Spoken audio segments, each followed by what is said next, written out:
idan dai kina da rabo zaki samu waɗannan sirruka kamin mu bar ƙasar Saudiya. Wannan shine hayaƙin mujallabul khairi mai sa namiji natsuwa, mai sa ki zauna a zuciyarsa ya rikice, mai rowa ko mai neman mata ko wanda ya fifita kishiya a kanki. Haɗi ne na musamman, mai gida zai ɗaga hannuwa ya ce caje ne, ya baki babbar kyauta ta mamaki. Wannan shine ɗan sababi, matsin ɗan sababi, duk sashin mallaka ne, sai kun neme ni ku sha bayani. Wannan shine Tonon Silili. Tonon Silili shi ma fa ba a magana.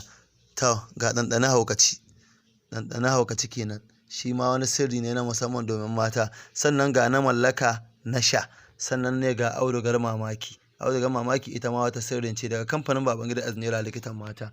Sannan ga turaren Hajiya Sa'a mai farin jini, na farin jini, kare sihiri, neman miji da mallaka da sauransu. Sannan ne akwai kala-kala da irin na nono, na matsi, na ni'ima da sauransu, na gashi da na tumbi. Babangida S Naira Likitan mata.